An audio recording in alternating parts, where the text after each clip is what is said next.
Bonde la Rufiji, chemchemi ya uzima, maji ni neema, tunayatunza daima.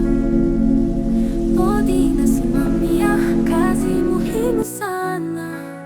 Rasilimali za maji ni hazina ya milele. Uhifadhi wa mito, uhifadhi wa vyanzo, kupanda miti mipya ni jukumu letu. Kwa uendelevu wa maji tushirikiane.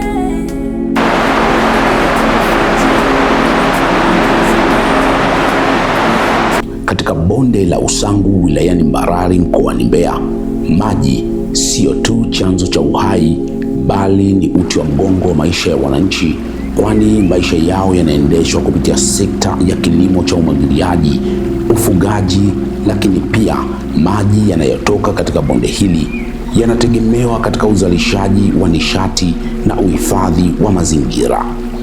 Yote yanategemea maji ya bonde hili muhimu, na ndiyo maana mradi wa NBS Usangu ukaibuka kama mkombozi wa maisha ya wananchi na mazingira kwa ujumla.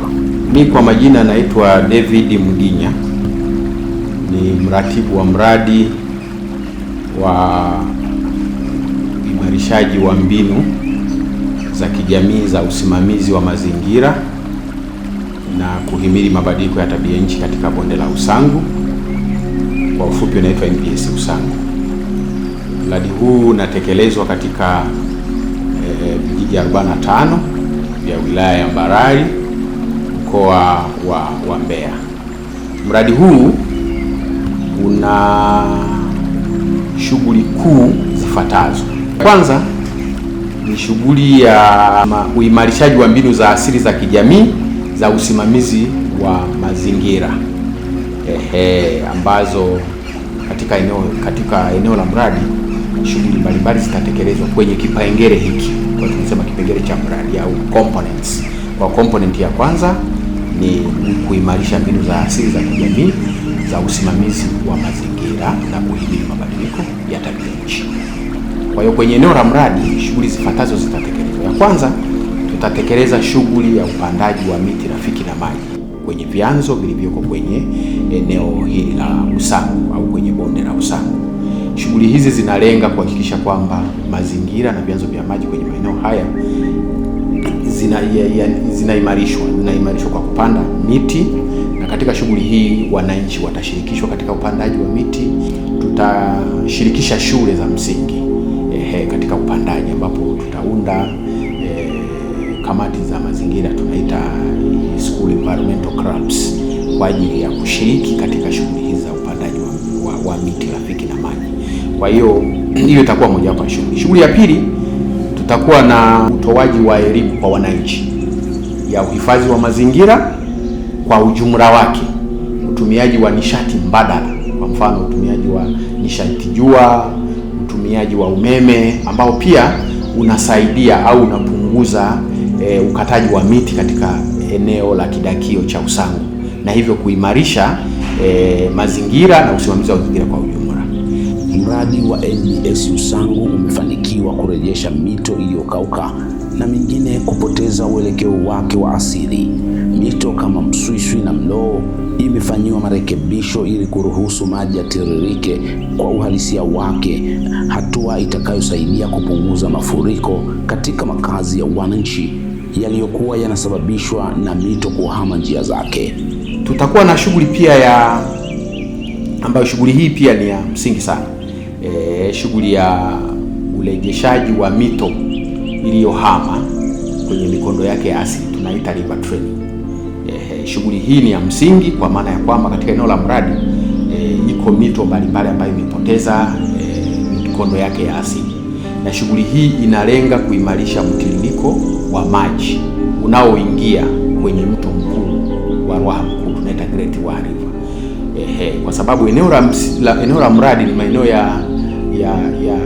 yaliyoko katika bonde, lakini ni eneo muhimu sana inapokuja vyanzo vya maji vinavyoingiza kwenye mabwawa ya kuzalisha umeme. Kwa hiyo tutakapofanya hii shughuli itatusaidia sana kuhakikisha tuna mtiririko mzuri wa maji unaoingiza kwenye mabwawa ya kuzalisha umeme ya Mtela, Kidatu pamoja na bwawa la Mwalimu Nyerere. Ninaisema hii kwa sababu serikali imewekeza fedha nyingi hasa katika ujenzi wa miundombinu ya mabwawa ya kuzalisha umeme kama bwawa la Nyerere. Sasa sisi kama Bodi ya Maji Bonde la Rufiji, ambayo ndio mamlaka iliyokabidhiwa kwa mujibu wa sheria shughuli hizi za uhifadhi na usimamizi wa rasilimali za maji, au kama sekta ya rasilimali za maji, tunao wajibu wa kuhakikisha sasa baada ya ujenzi wa mabwawa haya maji au vyanzo vya maji kwenye maeneo ya vidaka maji vinavyoingiza kwenye mabwawa vinasimamiwa. Kwa hiyo lengo pia la kuja na shughuli hii kwenye mradi ni kuhakikisha sasa hii mito inayoingiza maji kwenye mabwawa ya kuzalisha umeme inatiririsha maji ya kutosha, na hivyo umeme unazalishwa kwa ajili ya kuchochea shughuli mbalimbali za maendeleo ya nchi. Kwa hiyo sisi tumejipanga kupitia mradi kuhakikisha mabwawa yetu ya kuzalisha umeme na hasa bwawa la Mwalimu Nyerere linapata maji ya kutosha, na ndio maana mradi unasisitiza na utakuwa na shughuli mahususi ya kuchimba mito iliyopotea ili kusudi tuimarishe mtiririko wa maji unaingia kwenye mabwawa. Baadhi ya mafanikio yanayotokana na uwepo wa mradi huu ni ujenzi wa mabirika ya kunyweshea mifugo katika kijiji cha Mbuyuni, Ukwama na Iyai, pamoja na usimamizi endelevu wa birika lililopo katika kijiji cha Madabaga. Hatua hii inakwenda kupunguza kwa kiasi kikubwa uharibifu wa vyanzo vya maji uliokuwa ukisababishwa na mifugo kuingia moja kwa moja mtoni. Shughuli nyingine kwenye kipengele au kwenye component hii tutakuwa na ujenzi wa mabirika ya kunyweshea mifugo.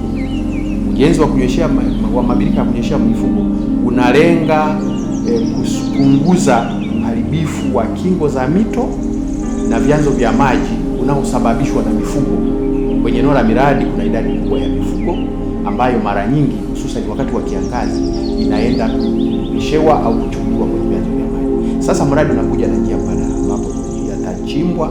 Mradi utasaidia ujenzi wa mabirika ya kunyweshea mifugo na hivyo kuifanya mifugo kutoka mtoni na kuilinda kingo za mito, kwa sababu tena mifugo haitaenda tena kwenye vyanzo vya maji wala kwenye mito. Kwa hiyo mabirika haya yatajengwa kwenye vijiji mbalimbali katika eneo la mradi, lakini mabirika haya yatakuwa yameunganishwa na mifumo pia ya utoaji wa maji safi na salama kwa wananchi. Kwa hiyo na hususan katika maeneo kame, sababu tunasema mradi pia ni kukabiliana na mabadiliko ya tabia nchi, na kwenye eneo la mradi changamoto kubwa ni ukame. Kwa hiyo kwenye maeneo hayo mradi utakaosaidia ujenzi wa mabirika, pia tutaweka vituo vya kuchotea maji, tunaita DP kwa wananchi. Na hata ukienda kwenye eneo la mradi sasa hivi wananchi kwa kweli wana adha ya upatikanaji wa maji. Sasa ili kusudi kuondoa hiyo adha, tutakuwa na birika, lakini tutakuwa pia na eneo ambalo ni la kupata maji ya kunywa kwa ajili ya jamii hususan za kifugaji ambazo zinakaa katika maeneo kame. Kwa hiyo shughuli hii hususan inalenga kuhakikisha vyanzo vyetu vya maji vinatunzwa, vinahifadhiwa na mifugo haiingii tena kuharibu kingo za mito pamoja na vyanzo vya maji mbalimbali. Mradi wa NBS Usangu unatekelezwa katika bonde la Usangu ndani ya halmashauri ya wilaya ya Mbarali kupitia Bodi ya Maji Bonde la Rufiji, ukifadhiliwa na Benki ya Dunia kupitia watu wa Japani, ukiwa na lengo la kuboresha maisha ya wananchi kupitia uhifadhi wa vyanzo vya maji kwa kutumia suluhisho asilia. Zaidi ya vijiji 45 vinatarajiwa kunufaika na mradi huu katika nyanja za kiuchumi, kijamii na kimazingira. Kupitia mradi huu, wakulima wanaelimishwa juu ya kilimo rafiki wa mazingira, huku wakihamasishwa kuongeza uzalishaji bila kuharibu vyanzo vya maji. Lakini sio hivyo tu, pia tunatoa shughuli mbadala kwa wananchi ili ziweze kuwasaidia wananchi kujipatia kipato na badala na kupunguza pressure kwenye vyanzo vya maji. Na hii imedhihirika hata kwenye huu mradi wa kwetu wa NBS Usangu, ambako tunatoa shughuli za mbadala. Kwa mfano, tunachimba visima kwa ajili ya mifugo iweze kwenda kunywa kule maji, na tumetengeneza zile kettle trough kwa ajili ya mifugo kwenda kunywa maji, na ili lengo tu ni kwamba mifugo hiyo isiende mtoni kwenda kuharibu vyanzo vya maji. Kwa hiyo hilo la kuchimba visima kwa ajili ya mifugo ni moja. Tunachimba visima kwa ajili ya maji ya majumbani, lakini pia tunachimba visima kwa ajili ya kilimo cha umwagiliaji. Kwa hilo ni jukumu la pili tunalolitekeleza la usimamizi wa vyanzo vya maji au uhifadhi wa vyanzo vya maji. Sehemu ya tatu tunayoifanya, kazi ya tatu tunayoifanya kama bodi ya maji bonde la Rufiji sasa umeshajua una maji kiasi gani, umeshayatunza, kwa kuna kugawa maji kwa watumia maji. Sheria imeipa bodi ya maji bonde la Rufiji nguvu ya kugawa maji kwa watumiaji mbalimbali. Unahitaji maji kwa ajili ya kilimo, unahitaji maji kwa ajili ya kunyweshea mifugo, unahitaji maji kwa ajili ya matumizi ya nyumbani, lazima uje upate kibali kutoka bodi ya maji ya bonde la Rufiji, na bodi ya maji ya bonde la Rufiji ijiridhishe kwamba maji hayo unayoyaomba kutoka kwenye hicho chanzo yapo yanatosha.